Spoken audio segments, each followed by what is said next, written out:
Hello friends, RJ creation ચેનલમાં તમારા સૌનું સ્વાગત છે. તો આજે આપણે ક્લાઇમ્બર પ્લાન્ટ એટલે કે વેલો લતા જેને કહી શકાય તે બનાવતા શીખીશું. મારી પાસે છે ને ફૂગો હતો લાઇટવાળો, એ ફૂટી ગયેલો અને લાઇટ પણ ખરાબ થઈ ગયેલી. તો એ વાયર છે એનો યુઝ આપણે વેલો બનાવવા માટે કરીશું. એ વાયરની ઉપર ગ્રીન કલરની ઊન છે એ લગાવી દીધેલી છે, કારણ કે વેલા અને વૃક્ષને બધું ગ્રીન કલરમાં જ હોય છે, બરાબર. તો એ ગ્રીન કલરથી રેડી કરી નાખ્યું છે આખું વાયર, અને પછી ટીશ્યુ પેપરથી અહીંયા પાંદડાનો આકાર દોરી લીધો પેન્સિલથી, અને પછી એની ઉપર આપણે ગ્રીન કલર લગાવી દેવાનો છે, પીળા રંગની લાઇનિંગ કરી દેવાની છે, એટલે સરસ પાંદડાનો આકાર છે એ આવી જાય.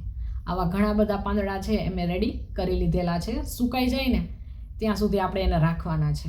હવે અહીંયા પિસ્તા સેલ છે એને પીળા રંગથી કોટ કરી લેવાના છે. પછી આપણું જે આ વાયર હતું એ જે છે એને મેં 5 ડાળખીઓ એની પડે ને એ રીતના બાંધી લીધેલું છે. અને આ 5 ડાળખીઓ છે ને એની અંદર હવે આપણે જે ઓલા પિસ્તા સેલ રેડી કર્યા છે તે અને પાંદડા એ અટેચ કરવાના છે. તો પિસ્તા સેલ છે ને એ છેડે 5 વાયરના જે છેડા છે ને ત્યાં આપણે ફૂલ ખીલતું હોય ને એ ટાઈપનું, એટલે પૂરેપૂરું ફૂલ ખીલાવ્યું નથી, કડી ટાઈપનું જ મેં આકાર બનાવ્યો છે. એટલે ટોટલ 4 પિસ્તા છે ને એ લગાવેલા છે. તમે તમારા હિસાબે જો ફૂલ આખું ખીલાવવા માંગતા હોય તો એ ટાઈપનો આકાર કરી શકો છો વધારે પિસ્તા લગાડીને. હવે અહીંયા છે એ પાંદડા અટેચ કરી લેવાના છે. તો હવે થોડીક જ વારમાં આપણું આ વેલ છે, ક્લાઇમ્બર પ્લાન્ટ છે, બનીને રેડી થઈ જશે. તો બનીને તૈયાર છે આપણો ક્લાઇમ્બર પ્લાન્ટ. મિત્રો ચોક્કસ કહેજો કે તમને કેવું લાગ્યું.